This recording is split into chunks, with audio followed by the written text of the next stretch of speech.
Сайн байцгаана уу? За өнөөдөр бүгдээрээ миний хувь тавилангийн матрицын тайлбарыг хамтдаа уншина. Өмнө нь би ерөөсөө иймэрхүү үйлчлэгээ авч байгаагүй, авраага үзүүлэх юмсан гэж бодож исэн. Астрологийнхоо чартыг яг мэрэгжлийн астрологч хүнээр уншуулж үзэх юмсан гэдэг ч юм уу эсвэл тарот карта мэрэгжлүүлж үзэх юмсан гэдэг тиймэрхүү бодлоод байсан. Тэгтээ би ерөөсөө ингээд тэдгээр үйлчлэгээс авч үзээгүй. Тэг анх удаа энэ хувь тавилангийн матрицаа уншуулж үзлээ. Иймэрхүү үйлчлэгийг ингээд мөнгө төлөөд авч үзэж байгаа байхгүй юу? Instagram дээр Matrix of Destiny 1111 гэдэг ийм өнөөдөр чи 11 сая 11 шүү. Тэгсэн чи яг энэ 1111 гэдэг ийм юу шүү. Хаягтай юм шүү. Тэгсэн чи би энэ хаягийг дагаа зөндөө удаж байгаа байхгүй. Тэгэд өмнө ингээд матрицын чарт уншуулна даа гэж бодож исэн ч гэсэн надад арай үнэтэй санагдаад байдаг байсан чинь саяхан хямдрал зарлцсан байсан. Тэгэд янз бүрийн өөр төрлийн матриц ингээд уншуулт юм байна. Тэгээд яг хувь тавилангийн матриц тэгээд мөнгөний матриц хоёр нь ингээд хямдарсан байсан байхгүй. Тэгээд би хоёуланг авсан. Тэгсэн чинь над руу ингээд төрсөн он сар өдрөө хүүстэйгээ хамт ингээд чатаар явуулаад тэгээ тэрийг маань ингээд матрицыг маань уншаад над руу ийм юу явуулт юм байна.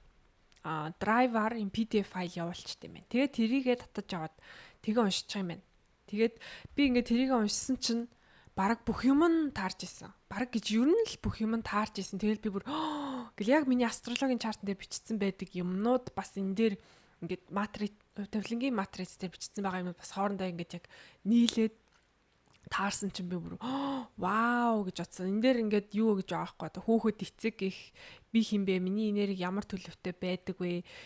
Ирээдүйн 20-с 60 нас онцгой авьяас мөнгөний энерги хосын харилцаа өмнөх насны үүлийн үр гэдэг иймэрхүү мэдээллүүдийг надад өгсөн байна. Тэгээ би ингээд уншсан чинь энэ хосын харилцаан дээр ямар заяаны хань ямар хүн бэ гэдгсэн чинь яг манай нөхрийг бичсэн за. Би бүр what гэж бодсон шүү дээ. Тэгээ бүгдээрээ ингээд нөхийг хамтдаа уншгаа. Би мэдээж бүр ингээ хитрхи хувийн деталь мэдээлэл рүү орохгүй. Яач гэсэн ингээ ерөнхийд нь яриад явъя гэж бодож байна. За миний юуштэй матрицын код 5 буюу багш архетип. Энэ одоо архетипийн хүмүүс нь хид хідэн чиглэлээр нэгэн зэрэг судалж чаддаг давуу талтай маш ухаалаг хүмүүс гэсэн байна. Тэгэд надад энэ багш архетип гэсэн чинь надад бүр амар сонир санагдсан. Яагаад гэвэл штэ өмнөх яг 7 хоногт заяа. За би энэ хаяг дээр биш, энэ сувг дээр биш. Momcast podcast дээр хэлсэн санагдчих. Миний Momcast podcast-ийн шинэ үйлрэл эхлээд шинэ дугаар орсон. Тэгээ би яг тэр дугаар дээрээ би болвол ингээд шинэ юм сураад тэгээд тэр сурж ойлгосон зүйлсээ ингээд бусдад тайлбарлаж ярьж байхдаа бүр хамгийн аз жаргалтай байдаг хүн. Тэгээ тэрийгээ ингээд дахиад хийж эхэлж байгаа боломж гарч ирж байгаа. Ингээд шинэ одоо подкастын маань шинэ үйлрэл эхэлж байгаад бүр үнэхээр баярлж гин гэж яг хэлж ийсэн байхгүй юу? Тэгсэн чинь дараа нь би ингээд матрицаа уншуулсан чинь намайг бүр яг багш архетиптэй гэж бичсэн байсан чинь би бүр яг үнэн биш гэж бодсон. Яг л би яг ингээ үнэхээр шинэ юм ингээ сураад тэгээд өштэй энэ дээр бүр яг ингээд олон хид хідэн чиглэлийг нэгэн зэрэг судалж чаддаг гэсэн байгаа байхгүй. Тэр бас яг миний онцлог. Би ингээд олон төрлийн одоо сүнслэг spirituality, quantum physics-тэй ингээд холбож дундаас нь ийм одоо шинэ мэдлийг ойлгож аваад тэрийгэ бусдаа ингээд хуваалцаж явах дуртай. Би одоо жишээ нь ингээд ямар нэг ном уншаал энэ ном дээр ингэж бичсэн байна, ингэх ёстой юм байна гэж хизээч ярьдаггүй. Хэрвээ таад миний talking toddler сувгийн ингээд өмнөх бичлэгүүдийн маань үзчихсэн бол эсвэл үзэх юм бол дандаа ингээд зөвхөн надаас гарах боломжтой. Зөвхөн би ингээд яг одоо ойлгож авсан яг юм шин мэдээлэлүүд байгаа. Хизээч энэ ном дээр ингэж гарсан байна. Тэр ном дээр тэгсэн байна. Ийм байт юм байна гэж хизээч ярихгүй. Тэгэхээр яг энэ хид хідэн чиглэлийг зэрэг судлах чадвартай гэдэг нь надад бүр яг үнэн санагдсан. Тэгээд 5 архетипийн хүн бол ном эсвэл шинжлэх ухаан мэдлэгийг олж авсны үндсэн дээр өөрийн хүрээллийг үүсгэдэг. Түүний мэдлэг маш их эрэлт хэрэгцээтэй байх бөгөөд анхны их сурвалжаас илүү алдар нэрт хүрэх магадлалтай. Нэг иймэрхүү юм бичсэн байсан. Тэгээ энэ яг ингээд би уншсан юмнасаа ингээд тэр номыг ингээд бичсэн юмыг уншаад бичээгүй байгаа юмыг ойлгоод байдаг байхгүй юу. Тэгэхээр яг таарж ийн.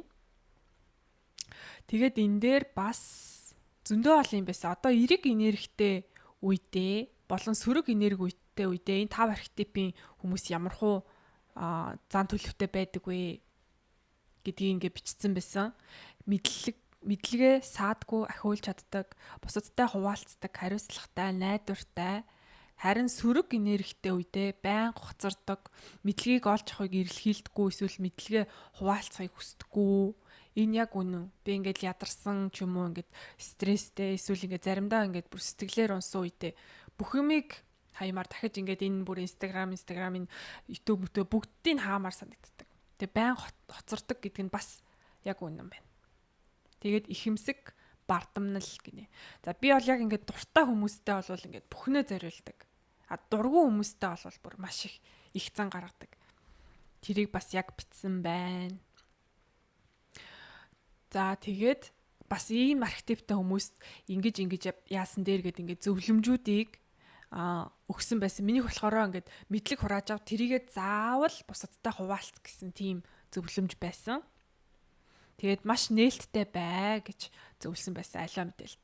За дараагийнх нь үүлийн үрийн өр ба өмнөх насны амьдрал гэсэн чи энэ дээр ингэсэн байхгүй. Би ингээ өмнөх насандаа юм одоо дайчин байж байгаа. Гэхдээ ингээд өөрийнхөө зүтгэж жагаад нэг алдаа гаргасан юм уу та. Нэг тиймэрхүү юм бичсэн байгаа байхгүй. Тэгээ миний яг астрологийн чартан дээр штэ тий. Миний өмнөх насны юуг болохоор яг ингээд маш бие даасан хүн байсан. Бүр хитрхи бие даасан хүн байсан. Тэгээ бие дааж ганцаараа өөрийгөө авч явахыг ингээд бүр мастер хийсэн. Тэгээд энэ насандаа болохоор ингээд бусадтай хамтрах, бусдыг ингээд ойлгохыг ингээд сурах гэж төрсөн гэсэн байхгүй. Тэгэхээр энэ бол бас яг тэр миний астрологийн чартанд бичсэн байдагтай яг таарч байгаа юм шиг надад санагдсан. Тэгээ энэ насны амьдралдаа ямар байх вэ? Сурах зүйлс ба зөвлөмж гэд бичсэн байна. Өргөн хэрэмжээнд сэтгэж юмыг олон талаас нь ингээд маш холоос томоор сэтгэж харж сурах хэрэгтэй гэж байна. Тэгээд айцаа даван туулж хүчтэй болж илүү амар амгалан амьдрах хэрэгтэй. Миний энэ уур угаасаа миний бүр хамгийн том сул тал. Би бүр маш амархан уурладаг. За таны хувь тавилангийн матрис 20-40 наснд ямар байх вэ? 40-60 наснд ямар байх вэ гэд. 40 нас хүртлээ өөрийгөө хэн бэ, юу туртаа вэ гэдгээ юу хүсэж байгаагаа шийдэх хэрэгтэй гэсэн байна. Тэгээд 20-40 насны ингээд янз бүрийн зөндөө олон зөвлөмжүүдийг ингийн бол амжилтанд хүрч чадна, тэрийг анхаарах хэрэгтэй гэд. Тэгэд надад ингээд дахин давтагдж байгаа зүйл нь юу вэ гэхээр мэдлэгээ хуваалц, туршлагаа хуваалц. Би юу мэдчихээн тэрийг ингээд хуваалцаал байх ёстой. Тим хүн гэж гарч ирсэн байна. Тэгээд авьяас чадвараа хөгжүүл мэдлэгийг гэрэлхийл гэсэн байна. Тийм байна. За тэгээд 40-60 наснд гэж байна. Тэгээд одоо ингээд дараагийн бүлэг нь болохоор эцэг гэхийн тухай. Энэ бас бүр яг таарч байсан. Та бага байхдаа хувийн орон зайг үүссэн байж болно. Бусад эцэг эхчүүд илүү дээр юм шиг санагддаг байсан. Тэгээд та эцэг гэхээсээ хамааралтай тэдний зөвшөөрлөөр өссөн байж магадгүй. Гэхдээ та маш хүмүүжилтэйгээр өссөн. Энэ бүр яг үнэ хэлсэн байхгүй. Манай аав бүр амар чанга хүн байдаг байхгүй. Тэгээд би ингээд бүр ерөөсөө аавынхаа үгнээс гарч үзээгүй. Тэгээд яг маш хүмүүжилтэй өссөн. Хизээч ямар нэг асуудалд орооцолтож байгаагүй. Миний хамгийн том асуудал тарьж исэн юм гэвэл бараг даалгавраа хийгээгүй л. Тэгээд би бол маш сайн хөвгтсөн. Хизээч аав ээжийнхээ үгнээс гарахгүй. Тэгэл би бүр юу яадаг гэсэн. За 10 жил байхдаа ингээл хичээл тарлаа шууд гэртээ. Тэгээд гэр сургууль тэгээд ямар ч юм сургуулаас гадуур уг нь ингээд найз нөхөрлөл гэдэг юм чинь ингээд хичээл дээр биш хичээлээс гадуур ингээд хамтдаа одоо сакс тоглох, волейбол тоглох, тоглоом хэлбаа дээр хамт тоглох ингээд хичээлээс гадуур ингээд сарвчин доктуудаараа ингээд юм ярьж суух. Тиймэрхүү үеүүдэд ингээд жинхэнэ ингээд нөхөрлөлт жинхэнэ дотн нөхөрлөл бий болд юм байна л та. Тэгсэн чинь би яг ингээд сургууль хичээл тарлаа шууд гэртээ. Яг л би ингээд ааваасаа хөтлөө айж байгаа байхгүй. Намаа ингээд жоохон хүүхдүүдтэй тоглоол хэдхэн минут 30 минут ч юм уу оройтол ирэх юм бол бүр амар уурлана. Амар загнана. Тийм болохоор би ингээд дайсандаа шууд гэртээ ярьдаг. Тэг би бүр ингээд бүтэн жил тэгж яваа. Тэгээд хичээлийн хамгийн сүүлийн өдөр заяа. Манай ангийнхан бүгдээрээ коко десерт явъя. Тэр үед коко десерт гээд зөндөө олон салбартай төгсөө. Одоо баг байхгүй баха. Байдаг үстэл бүгдээрээ коко десерт явъя гэж бүгдээрээ тэгээдсэн хамгийн сүүлийн хичээлүүд. Тэгэд би коко десерт гэж юу юм хаана идэв ингээд гисэн чи чи тэрийг мэдгүй хаана явж исэн ингээл Манай анги хөх тэгсэн байхгүй юу? Тэгсэн чинь манай ангийнхан бүгдээрээ ингээд бүр хичээл тараад заавал тийш очдөг. Бараг л бүгдээрээ бүр тийм одоо уламжлалтай гэх юм уу тийм юмтай байсан бэлээ. Тэг би тэрийг юусэн мдээгүй. Тэгэхэд надад бүр амар гонхтой санагдчихсэн.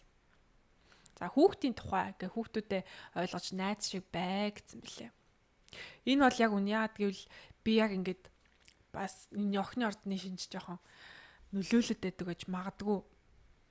Би яг найз шиг үж чаддгүй ингээл яг ингээл диктатуртай ингээл жоохон заах гаддаг. Онцгой авьяас бэлэг гэд бас зөндөө ол юм бичсэн байсан. Энэ яг бас үнэн бичсэн байлаа. Одоо жишээ энд дэвштэй. Та бол нууц мэдлэгийг нээгч мэрэгэн ухаантан философи, сэтгэл судлал, эзотерик, түүх, эдгээр шинжлэх ухаанаар явбал амжилтанд хүрэх нь гарцаагүй. Тэгсэн чинь энэ яг миний юуны астрологийн чартаа бас яг таардаг. Миний нарны орд маань миний 9 дэх гэрт байдаг хгүй. Тэгээд би өөрөө бас яг ийм философи, сэтгэл судлал яг иймэрхүү юмуудыг одоо судлах авьяастай гэдэг миний астрологийн чартан дээр байдаг хгүй. Тэгээд яг тэрийг бичсэн байсан. Тэгэд энэ ур чадвараа хөгжүүлэхэд юу саад болж байгаа вэ гэд бас тэрийг тийм зөвлөмж бичсэн байсан. Миний тэгээд ээжийн талаас ирсэн бэлэг авьяас зөн совинтой гэсэн байсан. Энд дээр өштэй те таны авьяас чадвар бол муу мухагаас хүмүүсийг зайлуулж зөв сайханд оруулах юм. Бусдын муу мухай харанхуй тал танд харагддаг гэд. Энэ бас жоохон үнний ортой. Яг л би ингээд наа чи жоохон тийм хүн юм шиг байна. Энэ ийм хүн юм шиг байна. Одоо ингээд хүний ингээд сайн талыг ч юм уу муу талыг ингээд дүнгиж уулцсан хүнийхээ ийм юм шиг надад ажиглагдлаа гэд ингээд нөхөртөөгөө ярингуут яг үнэн битг. Тэгэл маа нөхөр чи бүр яг мэдсэн байна те яг тэгсэн штт гэд тийм болсон штт гэж сүулт надад хэлдэг байхгүй. Тэг би яг хүнийг маш сайн таньж чаддаг. Одоо бүх хүн ингээл сто мундаг сто сайн гэж ярьж байгаа боловч надад ингээл something's off санагдах юм бол үнэхээр тэр хүнээс нэг хогийн зан гардаг байхгүй. За тэгээд дараа нь аавын талаас ирсэн бэлэг авьяас гэд тийм байсан. Үржин дэлгэрүүлэх үг гэж аахгүй. Таны эргэн тойронд байгаа бүх зүйл амилдаг, нүд сэтгэлийг баясгадаг. Таны дэргэд цэцэг дэлгэрч амьтад таатай байдаг. Ийм эмэгтэй дэргэд ирэх хүн үргэлж амжилтанд хүрдэг. Хосынх нь авьяас чадвар улам хөгжиж, эд мөнгө болон бусад материаллык байдлыг бүтээдэг. Тийм бас яг үнэн санагдаж байна. Тэгвэл ингээд тижээвэр амтантай айлт очихоор гэт муур зууртай ч юм уу айлт очихоор яг амтан надад үнэхээр сайн байгаад байдаг байхгүй юу. Тэгээд хосынхоо авьяас чадварыг улам дэлгэрүүлдэг гэдэг нь бас үнэн. Манай нөхөр надтай учирснаас хойш ерөн зөв замд орсон. За тэгээд ийм юмнууд байсан. За дараа нь хосын харилцаа гэдэг бүлэг эхэлж байна. Энд дэжтэй те таны заяаны хан буюу хамгийн тохиромжтой хамтрагч бол өндөр боловсралтай, нэр хүнд гарал өгсөө сайтай хүн байх болно. Гэрийн хүмүүжил сайтай, тэд бусадтай сайн яриа өрнүүлж чаддаг, магадгүй сайн илтгэгч байх магадaltaй. Энэ бүр яг үнэн. За манай нөхөр бүр хүмүүжил сайтай гэдэг нь бүр үнэн. Тэгээ дээрэс нь бүр маш сайн ярих чадвартай ингээд би болохоор ингээд танихгүй хүмүүсийн дунд ингээд хичимхий болчдөг. За интроверт болчдөг. Бүр яг таньдаг дотн хүмүүсийнхээ дунд орохоор ингээд амар тэнийг юм яриад ингээд амар тийм яриа болчдөг байхгүй юу.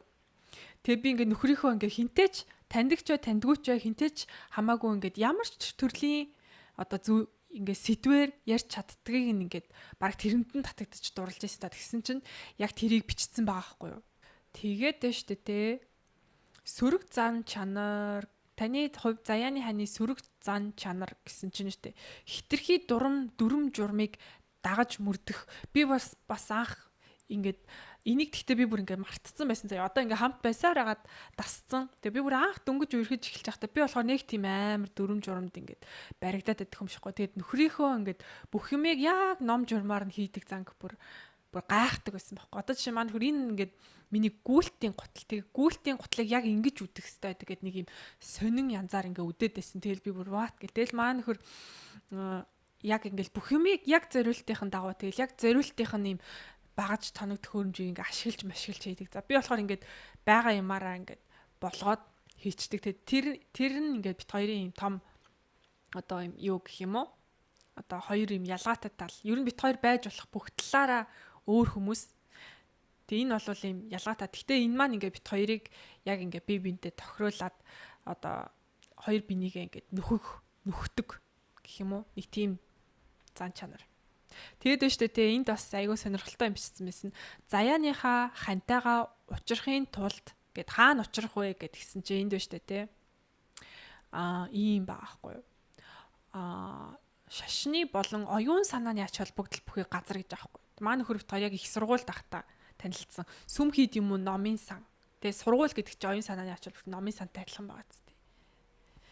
Яг ингэж таарна. Сонирн байгаа. Тэгээд мөнгөний энерги яавал одоо мөнгөтэй их мөнгөтэй амжилтанд хүрэх юм бэ? Яавал ямар зан чанар ингээд таны мөнгөний урсгалыг хааж байгаа вэ?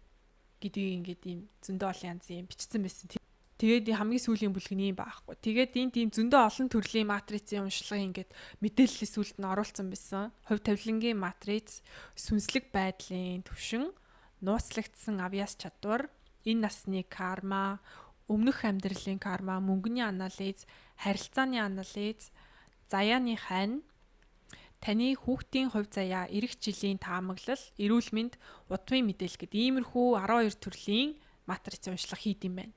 Тэгээ би дараа нь энэ сүнслэг байдлын төвшин мөнгийг авч үздэм билүү гэж ботсон. Тэгээд бас би нөгөө нэг бас нэг хямдарсан байсан болохоор мөнгөний матриц гэдэг нь хямдарсан байсан байхгүй юу? Тэгээ би тэрийг нь бас авсан. Яач юусэн ингээ мөнгөний энергийн кодыг тэгээд орлогонд саад болж байгаа зүйлс гэвэл ууртай бардам төрөмгийн байдал. Би одоо яг ингээд яаж энэ уур уцаараа ингээ хянах уу гэдгээ одоо яг ингээд бодоод байгаа байхгүй.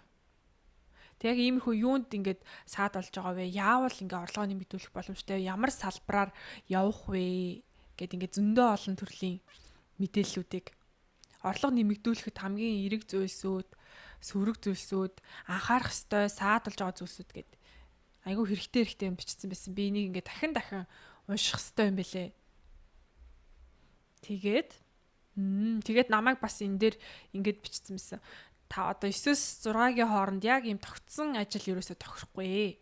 Өөрөө чөлөөтэй байдлаар одоо фрилансер ч юм уу тиймэрхүү өөрийнхөө бизнесийг эхлүүлэх ч юм уу чөлөөтэй байдлаар ажил эрхлэх тиймэрхүү ажил хийх юм бол илүү амжилттай явна гэж бичсэн байсан. Энэ бас яг миний астрологийн одоо чартн дээр бичсэн байдагтай яг таарч ирсэн. Миний чартн дээр бас ингээд 9-с 6-гийн хооронд ийм офисын ажил хийх нь ерөөсөө тохирохгүй ийм ажил хийх юм бол амжилтанд хүрэхгүй яг өөрөө ийм шинэ ажлын байр бий болгоод өөрийнхөө тохирсон ажлыг хийх юм бол илүү амжилтанд хүрнэ гэд бичсэн байдаг хгүй юу.